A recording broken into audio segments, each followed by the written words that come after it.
Hey guys and girls of Diablo 3, this is Starwind bringing you the monk class. Just there we have the male and female models. I'm going to name this guy Shadow Clown. He reminds me of a rogue, and usually when I'm playing a rogue I call him Shadow Clown.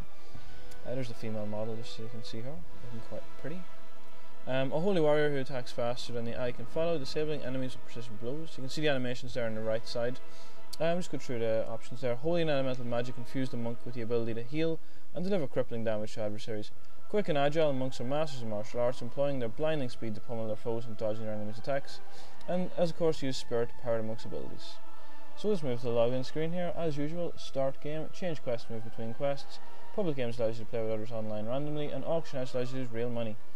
As usual, we have the 5 at the bottom: profile, achievements, game menu, public chat, and social. Social allows you to party up and play games with others. So very quickly we'll just get into the game this time. We'll try and get a lot further in. On the left you have your life. First attack on the left click is Fists of Thunder. Uses 6 spirit to attack. And on the right you have a default melee attack. On the right globe is your spirit and the amount that you have. As usual 100, it's 6 per the primary attack we're given. Just going to click away to move about. As usual, still fingers over WSD, still just getting used to it. But the attacks are nice. Just click to hit. Punches. Very enjoyable character to play actually, now that I've played him quite a bit. So I suppose it's a toss up for me between this guy and the Demon Hunter for the first thing I'll play. Just coming up to the first quest here, in New Tristan. Talk to the good questionable captain. It fell on the old cathedral. There was only one survivor, Leah. You should speak with her. Captain Rumpert, more dead are coming. We can't open the gate. So we'll just do the first quest here and attack these enemies. I found this very fast. The kills are quick, easy, very enjoyable as the monk. Really enjoyed playing through this character. My brother as well played this character as his first class. He really enjoyed him as well. I think everyone's going to like the monk role. I'd say.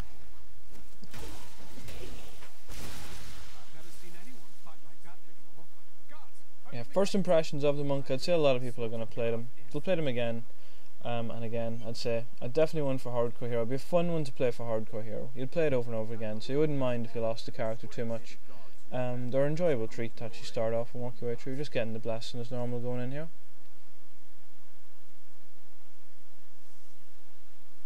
We'll just head straight into this time. We're going to go a lot quicker through it. I want to get you further into the game instead of slacking around, so we'll talk to Leah really quickly and just get on attacking these guys. It seems the people who are wounded and coming back in are turning into enemies, so we're just going to get an attack them straight off the bat.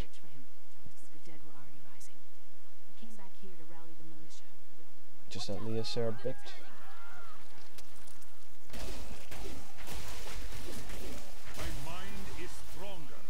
And hit level 2 straight away as well. As usual, seem to hit level 2 there every time. And there's a new skill unlocked. So you can press that plus button at the bottom, to activate your skills menu. You have Lashing Tall Kick. Now this kick is very handy. The first thing's Fist of Thunder, Deadly Reach at 3, Gripping Wave at 11, and Wave to 100 Fists at 15. All to be applied to your left click. Lashing Tail Kick at level 2, Tempest Rush at 5, and 12 Wave of Light. I really enjoyed Lashing Tail Kick. It allows you to push your enemies away, which is very, very handy, especially for moving forward in the game. So we'll just talk to Leah, get to go mission to go to the captain, and we'll pop into our room and grab the XP that's available from her book. Quest complete. And in we go.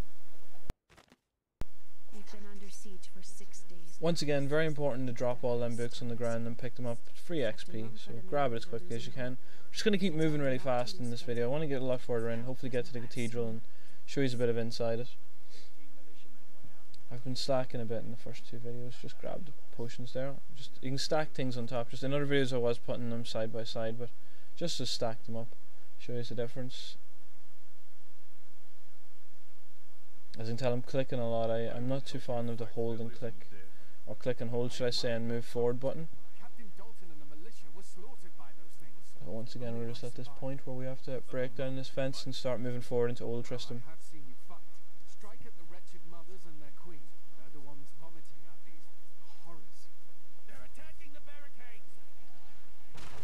Even though this is the 3rd playthrough, it's still just as enjoyable as it was the first time. It doesn't seem to get boring at all. Very enjoyable game. Really looking forward to releasing the 15th of May. Once again, just killing them wretched mothers. Really moving forward at a fast pace this time. I don't want to be slacking back, just throwing the gloves. Armor so far has looked the best on the demon hunters. So listen to this lore. Years traveling and writing about the strange creatures in our world, but the sight of the wretched mothers still haunts me. They are the remnants of Queen Asilla's slaughtered handmaidens who were twisted by foul magic. Now they feast upon cadavers and regurgitate them as newly formed, risen dead. So I'll just give you a bit more information as we pass through this video on the monk. I'd like to give all the information about them that I can in this intro video about the monk.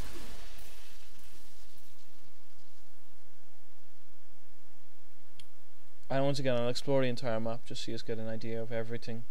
I don't want to be leaving any stone unturned.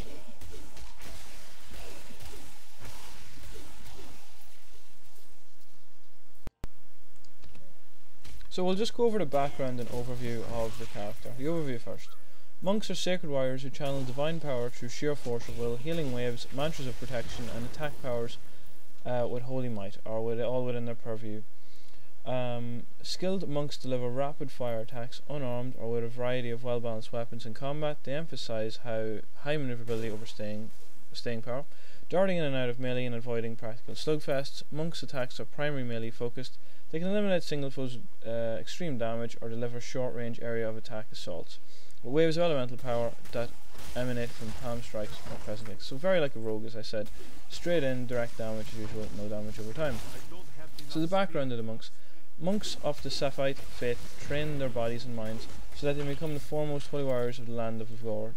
Within the cloisters of their patriarchs, the monks endure harsh trials, both physical and spiritual, providing their devotion and attaining unmatched focus. Daily ritualist cleansings help monks purify their spirits and overcome the corruption that gnaws the hearts of all men in the pursuits of martial perfection. They also hone their legendary balance and clarity skills that allow them to master their unarmed combat and a diverse array of weapons. After a lifetime of preparation, anointed monks are permitted to leave their monastery halls to serve the decrees of the patriarchs. The emblem on their foreheads marks them as survivors, achievers, and pillars of their society. Monks embody the will of Eve God's 1001 gods in every step and every strike. So, as you get, they're divine masters who use their fists. Very like Rogue in Warcraft, who used to play in Warcraft like me. And thoroughly enjoyable. I like playing the Rogues. Rogue's something I just play from time to time for a bit of enjoyment in Warcraft. Against the raiding and the usual grinding that you do, they're fun to play. They're a class I just like to pop on every now and again and throw on. Once again in game, don't forget to break, stomp, smash barrels, gather everything you can. As I said before, I love gathering everything possible within a game and just explore the entirety of the map. Bit of completism in me, I guess. I was recently in Honduras, where my tents were ransacked by vicious quill thieves. I was able to beat them up with a shoe, but a less bold man would have fared far. Him and that shoe.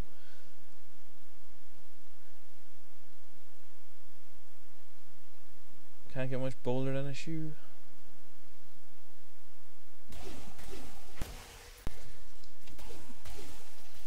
So we'll move on then. We'll look at the equipment and armor progression of the monk. Monks' martial forms commonly incorporate specialized weaponry. Even monks' naked fists are vessels of destruction, but they can be augmented with fist weapons like the guitar, a punch dagger that's held in one or both hands and stabbed forth at the enemy. Monks are also the only heroes trained to use Diablo, banded lengths of wood used to crack skulls and whirled to deflect attacks. Hand weapons seem to be the main port of call for the monks, so they do. I was changing up there between swords and stuff and fist weapons just to move between them all, but I definitely, you're going to be looking for fist weapons the whole way through. It seems to be the main thing to go with them. The sword didn't seem to have much effect as I used it here. I just seemed to put it away every time I attacked, which meant it was just no good. It was just adding attack power, which is also good, so in a way it was okay. We'll just move on to the equipment now and armor progression. In the beginning, monks are armoured and is plain cobbled together to protect their organs without being too restrictive. It's better than wandering the battlefield naked. As experienced monks gain access to better craftsmanship, money and equipment, the quality of armour available to them increases substantially, covering personal ornamentation and fine materials. Yet even such fine armour pales in comparison to the life-saving garb of heroes, carefully chosen to enhance monks' swift fighting style and shield them from fire, claw and sword. So you seem to use a lot of cloth, and as the cloth progresses you put ornaments onto them. Just kind of more ornamental clothes than that. It's just all cloth, just to keep you very loose and maneuverable. So we're just going to add the next primary attack, Deadly Punch, which has become available. Add it to the left click button in the game. And that's what it looks like.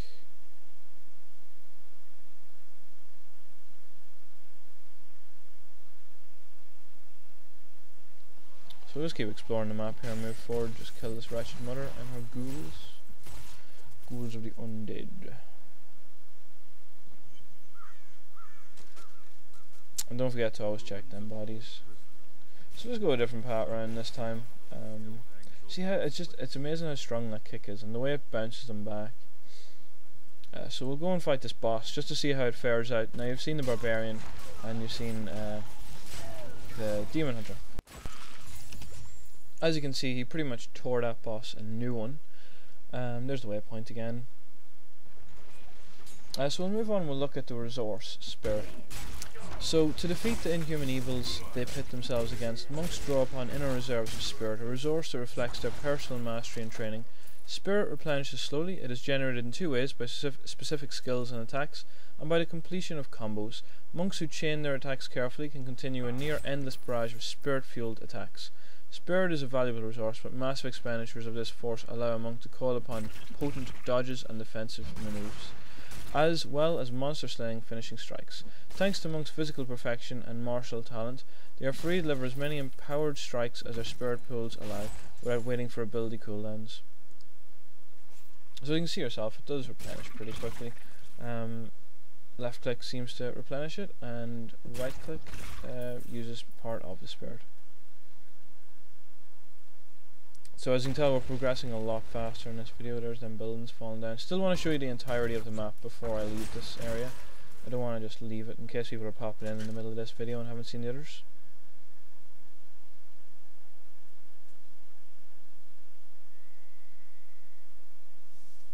So we'll pop down into this dark cellar, have a look around, smash a couple barrels. Have to remember that pygmy. So we'll just see how quick we take him out. Now the demon hunter, as you've seen, pretty much destroyed him straight away. He's getting away a little bit now with the monk, so he is. Sometimes, like here, see, that's the portal I was talking about earlier. He was trying to open. He got very close to get opening this time, so he was in this round. So he's still running, still haven't killed him. Still looking to. There we go. Finally got him. So we actually got the portal open on this guy. New record there. So that's the closest I've come to nearly letting him get away. So hopefully that won't happen again. But it doesn't say anything about the monkey. He happens to be, he's a little bit slower because of the form of attacks, because it requires the movement, whereas the demon hunter can just shoot in all directions. So he's just a little bit slowed down, but the power and damage is still there in the attacks. So we'll move back up and head out to New Tristram, get the next quest and move on. Kill a few more things, and knock a few more buildings down.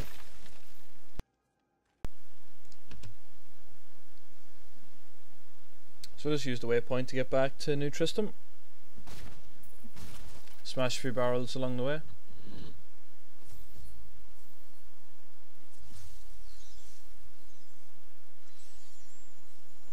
I love that waypoint. Just look through our inventory, see if there's anything worth adding.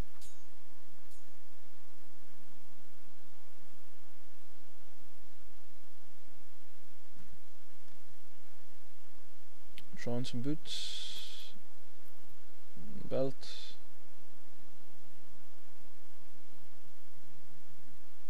Now back there I did miss a few things, so I did. There was a book landed on the ground when that house fell, and house fell over, and I missed out on that. It's important to keep your eyes out for things like that. So just talk to Leah here and get moving forward. I'll just go through a couple of the key features there. Spiritual power. As monks land subsequent attacks, they build up a reservoir of spirit that can expend in amazing maneuvers, disorienting multiple foes, knocking groups back, or leaping backwards out of melee. Combos. Monks' melee attacks are more potent than used in careful succession. They generate additional spirit energy, deal increased damage, and produce unique effects that can enable a monk to defeat nearly any enemy. So very maneuverable, very move around able. Not even a word, but I'll throw it in there anyway. Very move aroundable. So we'll get moving forward a lot quicker here. Try and get further into the game for us.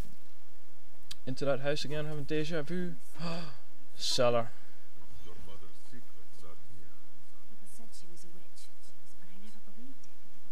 So we'll see how he takes down Captain Dalton here.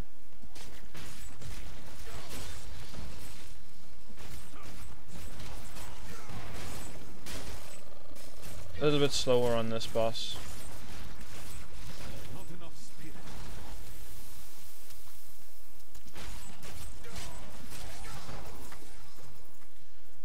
Just a nice wee thing there. Or should I say, an important thing to note is that when you have equipment in your inventory and it's not equipped on yourself, on your person, it'll actually tell you at the bottom of the screen that you should be equipping that item. I have a pair of trousers there in my inventory that aren't applied yet, or put on, should I say.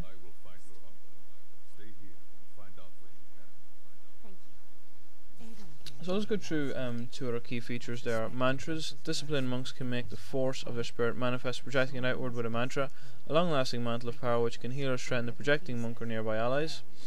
Mobility and speed. Monks possess peerless tactical mobility on the battlefield. Any monk is able to quickly move between or around enemies, flanking them or striking any of their vital areas, as the situation demands, and defense-focused monks are more adept at dodging enemies' attacks than any other class. So, as you can see, the building knockdown. So we're going to get to move further on now up the Cathedral Road. Just kill a few more things here. Just missing them purple scouting pants there. Unfortunately, with the rush. Break these barrels. Inspect the area and move on. So we're coming up on the Cathedral here. This is going to play an important role to the starting area, so it will. On the old Tristram Road.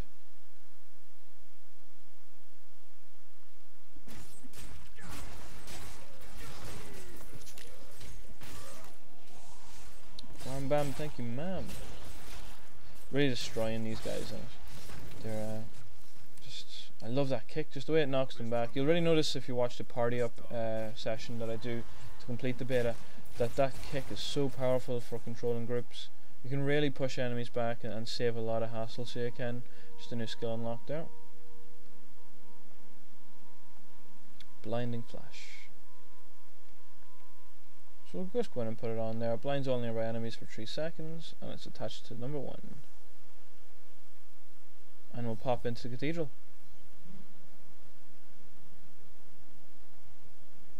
And so this is the inside, this is the building. Once again, another dark setting as usual within the game. And there's a large hole, looks like mana or some form of mana is pouring down it.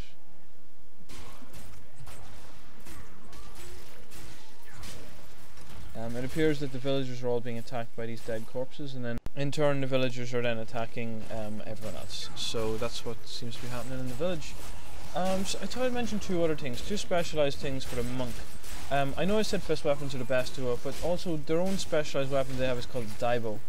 The monks of Evengard spend a substantial amount of time practicing forms with this weapon, and the value of their training is evident. When a Diablo is twirling at lightning fast speed, scores of creatures fall before a relentless fury of strikes from both ends of the battle staff. It's a nice weapon and it works quite well. I've seen videos of it. If it works the way it shows in the videos, it's going to be an amazing weapon for them. So either that or the fist weapons would be good. Just one other thing is Spirit Stones, which are also monk only. It's a headpiece, and Spirit Stones are used by the monks of Evengard to channel their energy and focus, allowing the power of their mind to seep forward. So it's a specialised headpiece that only monks can get, especially for them. It's something worth looking at as well. So we're moving further into the cathedral now in this video, getting to see a bit more and more of it as we progress along. Just the initial areas and what they look like. Cathedral itself is very nice, so it is. You're actually going to come here a lot more towards the end of the beta, as you'll see.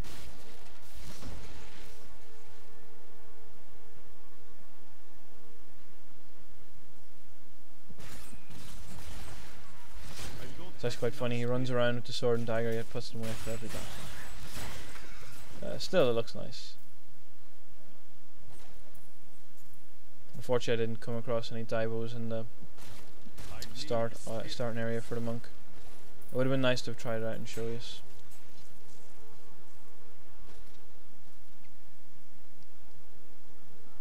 There's a bit of lore here now as well,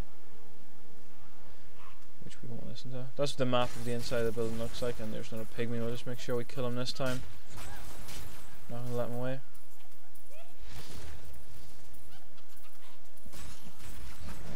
Because of that slow attack and the slowing down of the attack, they do tend to run away a bit from the monk. Just make sure you hit them. Once you hit them, that portal they make disappear.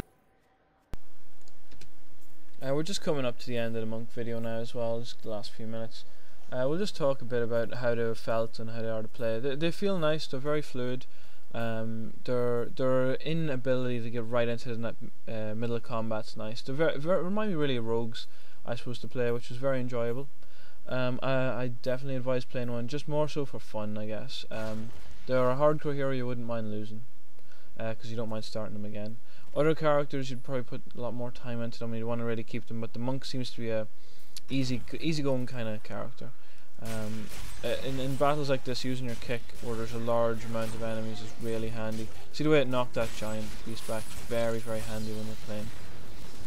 So we're going to wrap this up now around about here. There's another chest open. Always important to make sure you open them.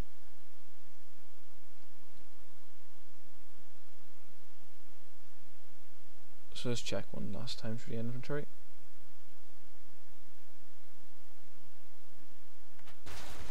And that's just a blinding light, just in case you just wanted to see what it looked like in action. But for now, that's going to be where I'm going to be leaving it on the monk. I hope you enjoyed it. We'll be back next time, and we will have the witch doctor, so we'll go through that. So I'll see you next time around the Cape of the Cataclysm.